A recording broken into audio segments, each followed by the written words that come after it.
Hello, salut tout le monde, j'espère que vous allez bien. Écoutez, comme vous le savez, ces derniers temps, on est en train de prendre une nouvelle direction avec la lettre Tav et c'est vraiment glorieux parce que le Seigneur nous a vraiment mis à cœur avec d'énormes confirmations qu'il y allait avoir vraiment un ministère qui commençait à grandir, à se former pour équiper les disciples. On appelle ça, nous, l'école de disciples, mais ça peut prendre plein de formes différentes, c'est-à-dire équiper les gens pour qu'ils puissent aller dans la rue, prophétiser la bonne parole, faire plus de disciples, prier pour les malades, chasser les esprits impurs, etc. Et il est important, selon moi, de toujours revenir aux ordres premiers, à la Bible. Et la Bible nous demande de sortir. Et j'ai l'impression que souvent, on a tendance à se reposer sur nos lauriers, à se reposer sur la religion, se reposer sur les églises. Et les églises sont des maisons de repos, les églises sont des hôpitaux. Mais les églises, même si on en a toujours besoin, ce ne sont pas des endroits où on doit demeurer. Une église, on y va comme à un hôpital quand on est cassé, quand on a besoin de manger, quand on a besoin de soins, d'accord ? C'est une maison de soins.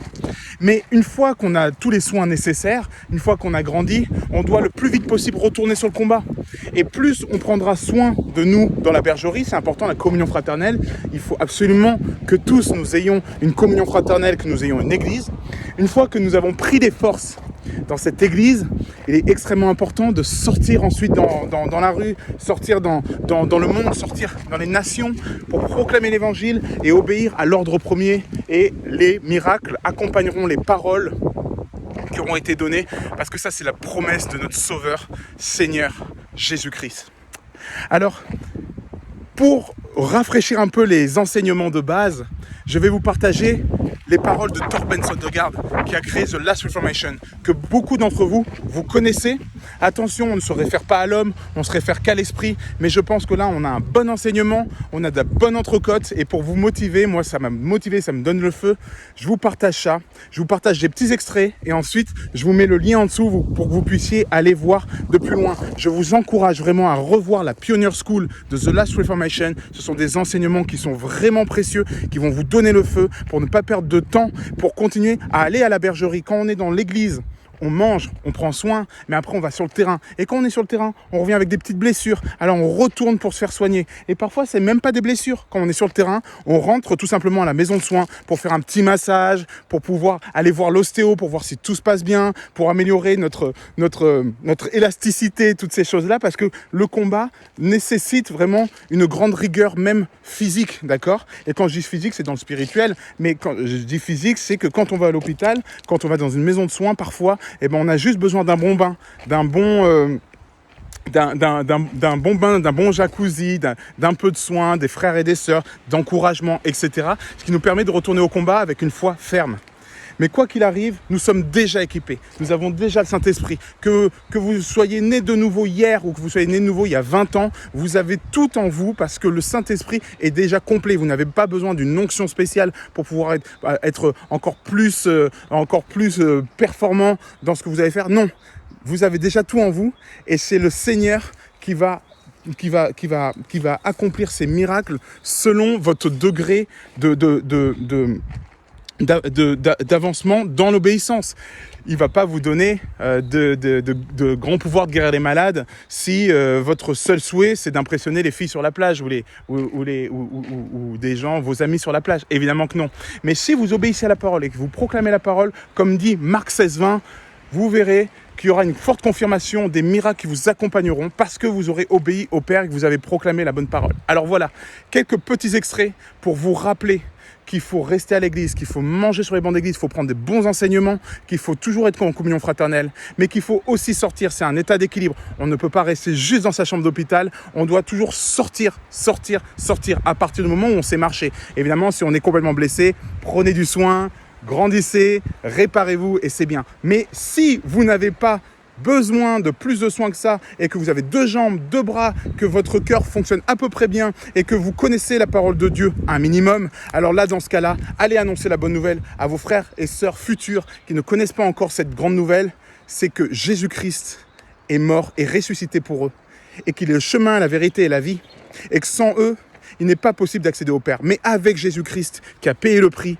ils pourront avoir un avenir, un héritage glorieux. Voilà le simple message qu'il faut diffuser au plus grand nombre. C'est pas grand-chose, mais c'est énorme et on a besoin de vous. Je sors quasiment quotidiennement et je vous le dis, la moisson est prête. Il y a un an, je sortais dans la rue et la moisson n'était pas la même. Je me prenais beaucoup plus de refus. Et aujourd'hui, quand je suis avec mes frères et sœurs et qu'on fait le bilan de ce qui s'est passé dans la rue, on est en train de se dire, waouh, on est vraiment dans des temps particuliers. Quand on prêche Christ, les gens écoutent, l'esprit prend le dessus, prend autorité, les gens ouvrent leur cœur et les gens reçoivent Christ et on a énormément de poissons dans les filets. Alors je vous encourage à revenir à cette doctrine principale qui est la Bible. Et la Bible nous dit: je vous envoie comme le Père m'a envoyé. N'hésitez pas à partir au combat, mais ne partez pas seul. Prenez des frères et des sœurs, prenez des anciens avec vous. Ayez un hôpital, une maison de soins qui pourra prendre soin de vous, vous donner des bons conseils. Ayez vraiment un bon accompagnement spirituel tout au long de ces choses-là pour pouvoir faire des allers-retours entre la maison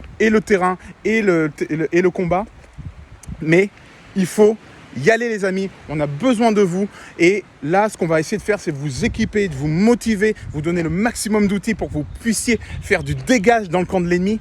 Mais n'hésitez pas, sortez, ne laissez personne vous dire qu'il faut rester à la maison, qu'il faut rester à l'hôpital parce qu'un hôpital c'est fait pour les malades, mais les bien portants ils sortent. Et si vous êtes bien portant, si vous avez Christ en vous, vous portez quelque chose de bon, vous êtes bien portant et tant que vous pouvez agir, agissez, parce qu'une âme gagnée pour le Christ, pour le ciel, c'est plus important que 99 autres justes qui sont déjà là, d'accord? Donc allez chercher les brebis perdues, je compte sur vous. Voilà les petits esprits pour vous. Je vous embrasse. Je vous montrerai comment vous pouvez commencer à guérir. Vous n'avez pas besoin de m'attendre.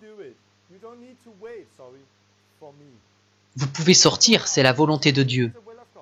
Vous faites toujours la volonté de Dieu quand vous prêchez et guérissez les malades, car c'est ce que Jésus vous a commandé. Donc c'est très simple, Jésus a prêché et guéri tous les malades.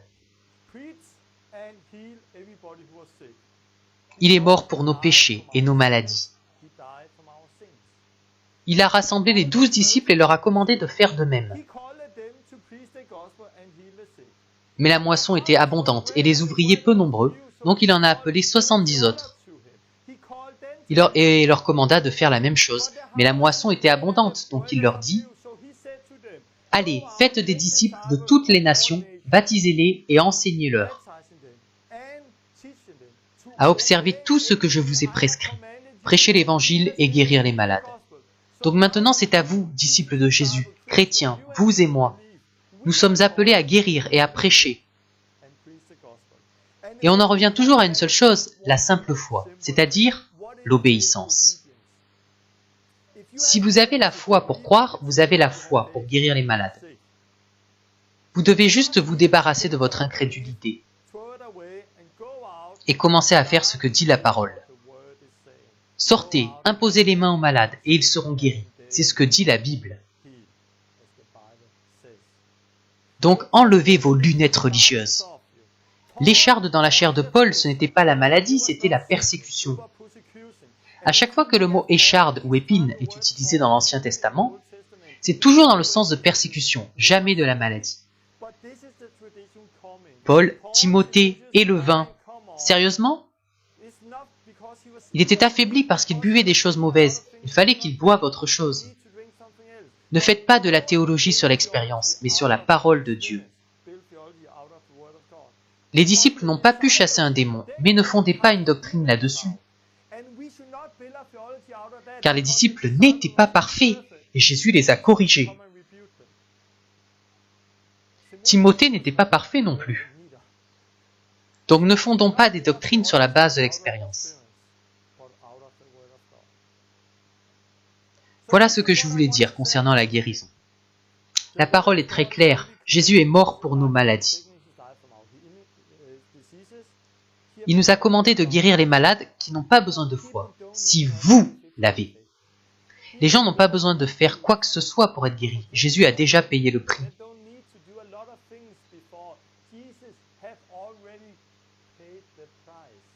Et lorsque les gens demandent à Jésus « Vas-tu me guérir ?» la réponse est toujours « Oui ». Si les gens demandent « Peux-tu me guérir ?» la réponse sera toujours « Oui ». Rien n'est impossible à celui qui croit, donc c'est très clair. Je peux sortir, rencontrer quelqu'un et avec assurance prier pour lui et m'attendre à ce qu'il soit guéri, car je sais que c'est la volonté de Dieu. Il ne sera peut-être pas guéri du premier coup, mais je continue et il sera guéri. Car c'est la parole de Dieu. Si nous n'abandonnons pas, cela se produira. Enseignement. Aujourd'hui, je parlerai de la guérison. Nous commençons par là où il faut commencer lorsqu'il est question de la vie chrétienne. Nous observons Jésus. En l'observant, nous voyons deux choses qu'il a fait. Il a prêché l'évangile et guéri les malades. Il a guéri tous les malades. Pourquoi faisait-il ces deux choses? Car Jésus est mort à la croix et a payé le prix pour que nos péchés soient pardonnés. Mais il a également payé le prix pour que les gens soient guéris. Et il a montré en guérissant les malades. Mais ce n'était pas assez, car il disait « La moisson est grande, mais il y a peu d'ouvriers. » Donc après l'avoir fait, il rassembla ses 12 disciples et leur commanda de faire de même. Prêchez l'évangile et guérissez les malades. Mais il disait « La moisson est grande, mais il y a peu d'ouvriers. » Il a donc appelé 70 autres disciples et leur commanda de faire de même. Prêchez l'évangile et guérissez les malades. Mais ce n'était toujours pas assez. Donc il leur dit « Allez, faites de toutes les nations des disciples. Baptisez-les et apprenez-leur à obéir à mes commandements. » Qu'a-t-il commandé? De prêcher l'évangile et guérir les malades. Nous allons parcourir cela et vous verrez que c'est tellement simple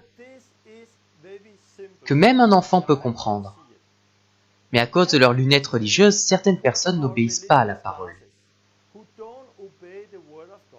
Car ils sortent un verset de leur contexte. Par exemple, « Il m'a été mis à Paul une écharde dans la chair » 2 Corinthiens 12, 7, où Jésus ne fit pas beaucoup de miracles dans ce lieu à cause de leur incrédulité. Matthieu 13, 58. Ils prennent un verset par-ci, par-là, hors contexte. Et soudain, Jésus n'est plus celui qu'il est réellement. Il n'a plus de pouvoir, il n'est plus capable de guérir. Et nous ne sommes plus appelés à lui obéir. Je pense que cet enseignement va vous provoquer et vous aider à obéir à Jésus. Et à faire ce qu'il vous a commandé, prêcher l'évangile et guérir les malades. Dieu vous bénisse. Et je me rappelle, quand j'étais nouveau dans la foi, j'allais dans une église et c'était comme si j'avais des lunettes d'église sur moi. À cette époque, je pensais que si je continuais d'aller aux réunions, aux campagnes, je grandirais juste grâce au séminaire, aux campagnes et à l'enseignement biblique. En fait, je pense que j'attendais qu'un prophète vienne un jour me voir pour me dire « Torben Sondergaard, j'ai une prophétie pour toi. Dès aujourd'hui, elle commence à s'accomplir. Tu as désormais le pouvoir de guérir les malades. Dès aujourd'hui, tu peux le faire. Tu as la foi. Voilà maintenant ton ministère. À partir d'aujourd'hui, tout va exploser. » Je pensais vraiment comme ça, et je pense que beaucoup aujourd'hui pensent de la même façon. Ils sont assis à l'église, écoutant l'enseignement, et ils attendent que quelque chose se passe. Que quelque chose de surnaturel se produise. Quelque chose d'incroyable. Un prophète qui vient et qui les désigne. Soudain, ils se réveillent le matin. Ils ont la foi et tous ceux pour qui ils prient sont guéris. J'ai pensé comme cela, mais je n'y crois plus maintenant parce que c'est un mensonge. Tellement de gens attendent quelque chose, mais il n'y a rien à attendre. Jésus a déjà tout accompli. Je pense que beaucoup seront déçus s'ils s'attendent à recevoir un ministère comme ça. Je pense que c'est beaucoup plus pratique. Je pense qu'on apprend en faisant.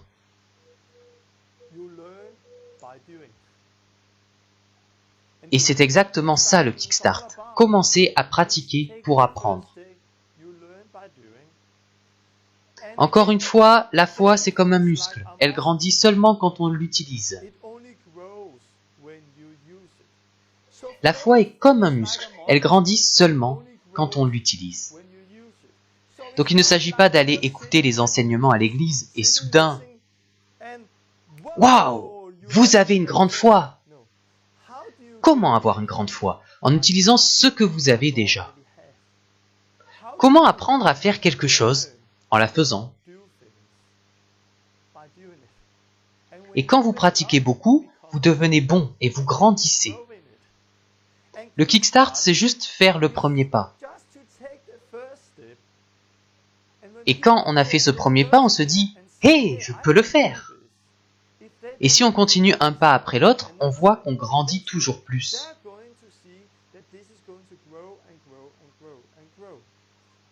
Guérir les malades. Concentrons-nous là-dessus. La prochaine fois, je parlerai de prêcher la bonne nouvelle. Guérir les malades et annoncer l'évangile, ce n'est pas juste une option.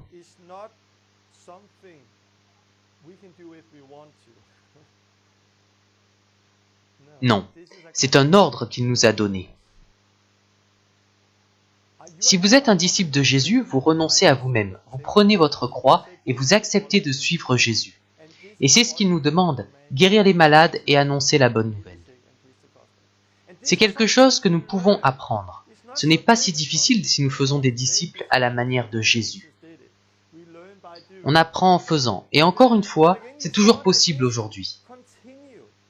Si une personne malade était venue à Jérusalem 2 jours après que Jésus meurt sur la croix, elle n'aurait pas dit « Oh non, si seulement j'étais venu 2 jours plus tôt !» Si j'étais venu 2 jours plus tôt, j'aurais été guéri. Mais Jésus est parti. Non, il n'est pas parti, car il a envoyé son Saint-Esprit sur terre, et nous sommes toujours son corps aujourd'hui.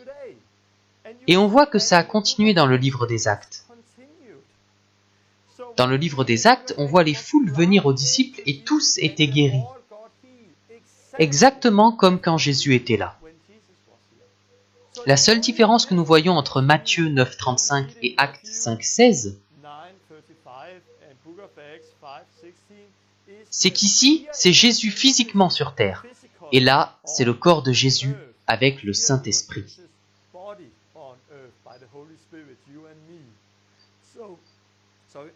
Donc Jésus est toujours le même aujourd'hui. Il n'a pas changé, même 2000 ans après.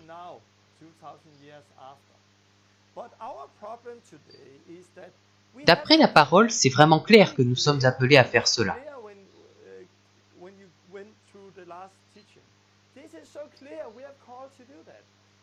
Mais notre problème aujourd'hui vient de la théologie, de la religion, de la tradition. Et toutes ces choses si claires, nous les rendons impuissantes par notre théologie. Par exemple, nous disons « Tout le monde n'a pas le don de guérison ». J'ai déjà parlé de ça avant, donc je ne reviendrai pas dessus. Mais ce petit passage dans la Bible, cet enseignement, s'est infiltré dans l'Église.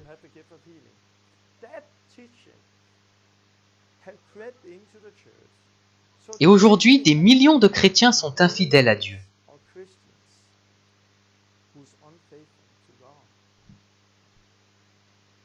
Ils n'obéissent pas à la parole de Jésus juste à cause d'un passage de la Bible mal compris. Jésus a appelé ses disciples à faire cela. Il les a appelés à faire d'autres disciples et à l'imiter.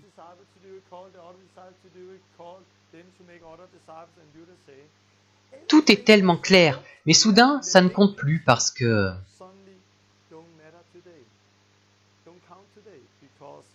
Tout le monde n'a pas le don de guérison. C'est la religion qui s'est infiltrée dans l'Église.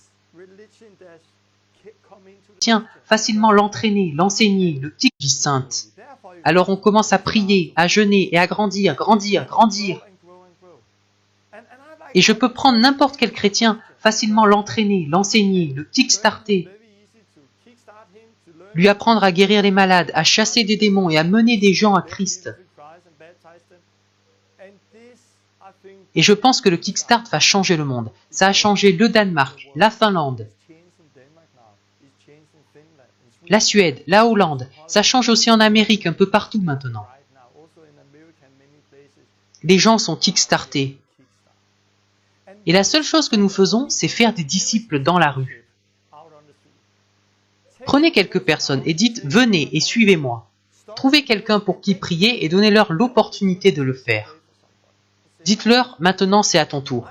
Je ne prie pas à côté pour qu'ils pensent que leur prière guérit, alors que c'est la mienne.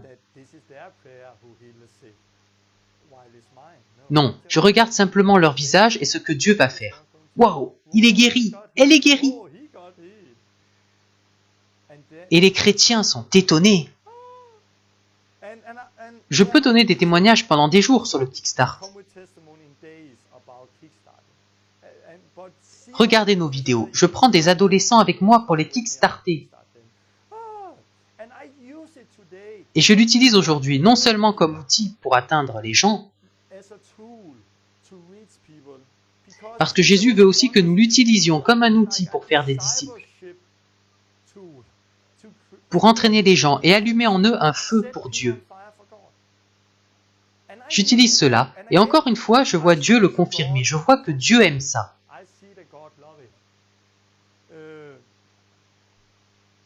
J'étais en Pologne il y a quelque temps, et après une réunion, j'étais dans un McDonald's avec des jeunes. 2 jeunes filles voulaient rencontrer Dieu, et j'ai dit, « Voulez-vous vraiment le rencontrer ?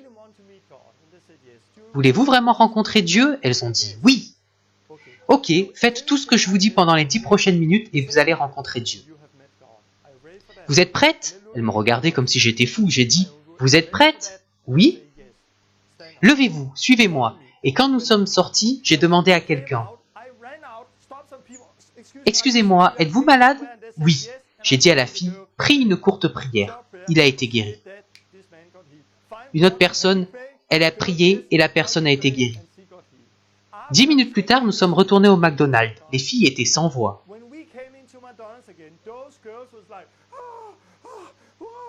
Elles se sont assises et ont tout raconté aux autres. Elles étaient en feu. Parce que Dieu venait juste de les utiliser. Et c'est ce que tout le monde attend. Nous ne sommes pas appelés à regarder les autres faire, mais à être utilisés par Dieu. Il n'y a rien de plus grand que cela, expérimenter Dieu qui nous utilise. Et ces filles étaient complètement en feu. Pendant des années, quand je voulais que quelqu'un rencontre Dieu, je l'invitais à une conférence. J'espérais qu'un prophète dirait « toi » et que cette personne rencontrerait Dieu. Mais souvent, elle ne rencontrait pas Dieu pendant la réunion. Elle ne voyait pas Dieu. Des fois, elle le rencontrait, mais souvent ce n'était pas le cas. Maintenant, ce que je fais, si quelqu'un veut voir que Dieu est réel et le rencontrer, je dis juste « Suis-moi, on va dans la rue et on trouve des personnes malades. » Parce que dans la rue, il y a toujours quelque chose qui va se produire. À chaque fois, ça change la vie. Donc utilisez cela comme un outil pour allumer un feu chez les gens.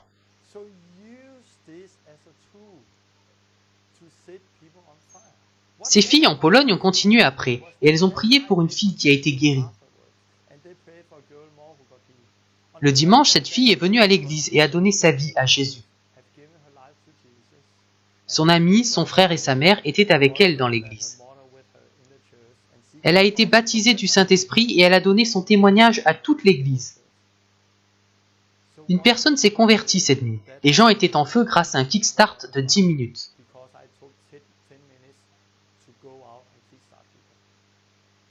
C'est un outil puissant. Je veux dire à ceux qui savent aller dans la rue et prier pour les malades. Utilisez cet outil pour allumer le feu chez les gens. J'ai un ami qui m'a contacté il y a 2 jours.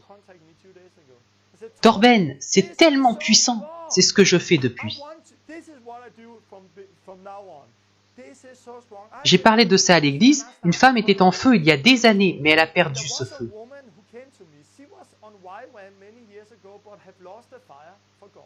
Je l'ai kickstartée et maintenant elle est de nouveau complètement en feu pour Dieu. C'est tellement puissant, oui, vraiment. Quand vous saurez le faire, prenez des gens avec vous, entraînez-les.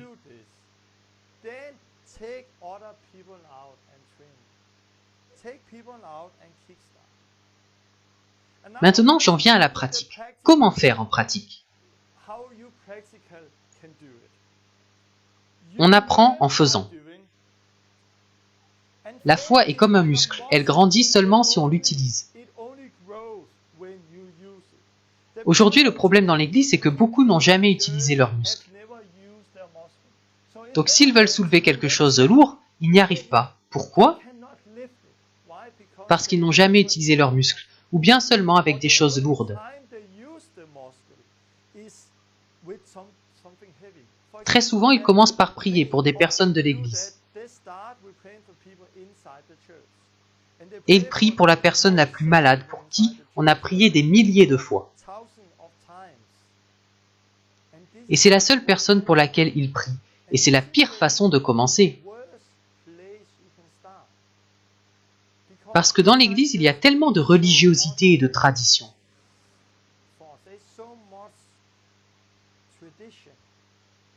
Et on prie de longues prières. On croit que Dieu nous entend à cause d'une longue prière.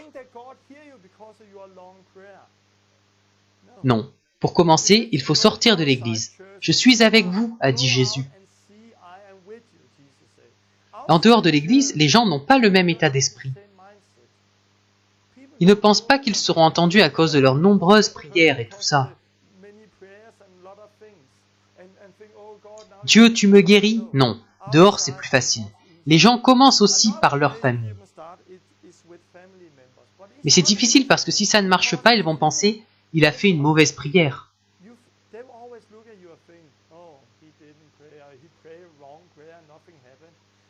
C'est pourquoi c'est souvent difficile avec la famille ou avec les relations dans l'Église.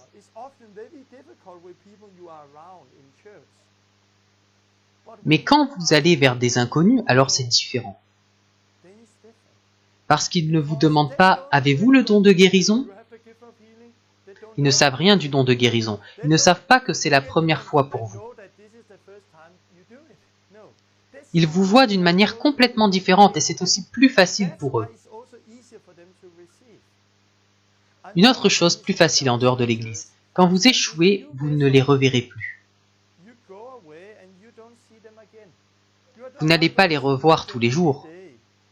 Et c'est pourquoi c'est plus facile de commencer avec des gens que vous ne connaissez pas. Et ils ont guéri une personne qui était en chaise roulante. Quelque part, c'était une bonne chose que je ne sois pas avec eux. Car si j'avais été là, j'aurais sûrement encore dit « commencez petit ». Encore une fois, ne soyez pas limités par ce que je vous dis. Utilisez la foi que vous avez. Le plus important, c'est d'être kickstarté, car vous faites ce que Dieu vous a commandé. Maintenant, c'est le moment d'agir. Vous avez écouté les enseignements au sujet de qui nous sommes en Christ, pas besoin de dons. Dieu a appelé tout le monde à le faire. Il vous a appelé. Vous avez entendu qu'il ne s'agit pas de connaissance, mais d'obéissance.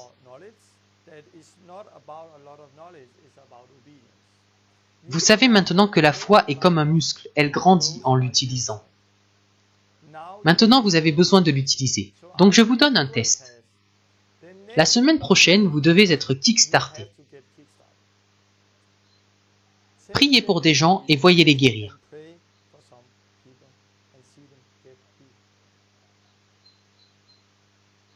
Je vous encourage à faire ce que je vous dis. Allez dans la rue, trouvez au moins 3 malades.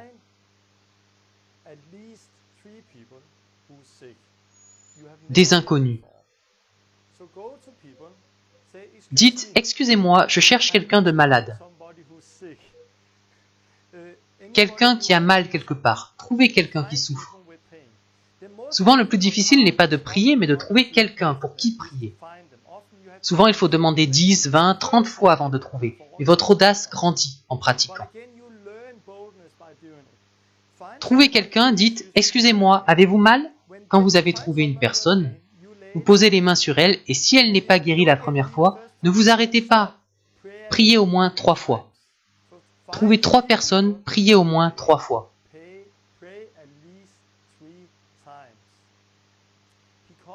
Vous serez surpris. Vous verrez que vous êtes capable de soulever cela.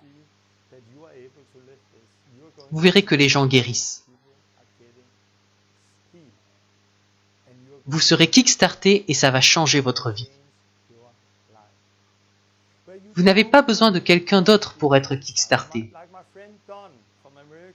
Comme mon ami Don, il m'a dit « Torben, viens et kickstarte-moi ». Je ne peux plus attendre, mais je veux attendre car je veux que tu me kickstartes.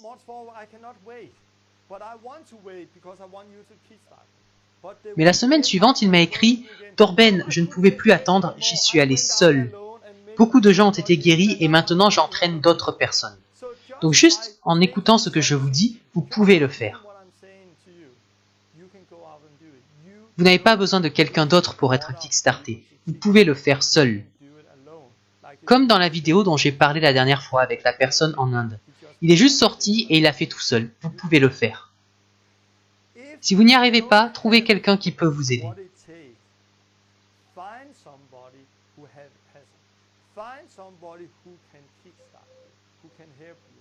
Même s'il n'a jamais prié pour les malades, il sera peut-être plus à l'aise pour aborder les gens.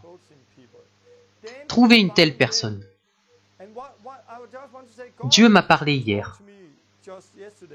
Je dois diffuser les 6 premières leçons pour que tout le monde y accède. Donc ces 6 premières leçons sont publiées sur Internet maintenant.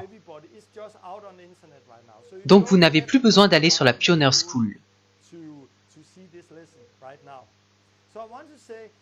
Donc prenez cette leçon, trouvez quelqu'un dans votre église, un chrétien plus courageux que vous.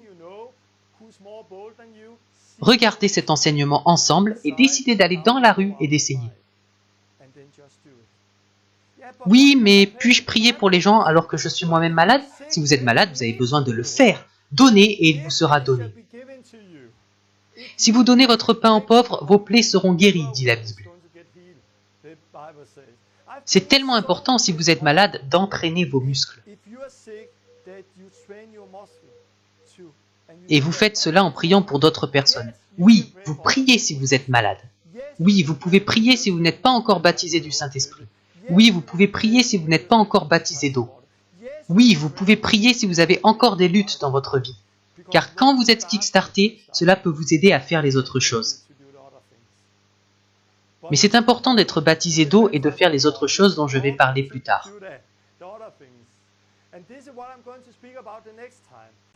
Ça vous a motivé, ça vous a convaincu comme ça m'a convaincu. Alors n'hésitez pas, allez-y, on a besoin de vous. On a besoin de gens qui ont confiance au Saint-Esprit. Confiance que les esprits mauvais ne peuvent rien contre nous. Des gens qui ont conscience qu'ils sont déjà équipés, qu'ils ont tout ce qu'il faut pour pouvoir faire le désir du Père, parce qu'il nous envoie comme des brebis au milieu des loups, mais il n'a pas fait de nous des loups. Il nous garde en tant que brebis. Mais ce qu'il a mis dans la brebis, ça fait du dégât, d'accord? Donc, si vous aussi, vous êtes motivé comme je l'ai été, n'hésitez pas à continuer à suivre ces bons enseignements de la Disciple School. On va faire plein de choses et cette année, je proclame qu'on va se battre pour le réveil de l'Europe, tous ensemble. Je vous embrasse.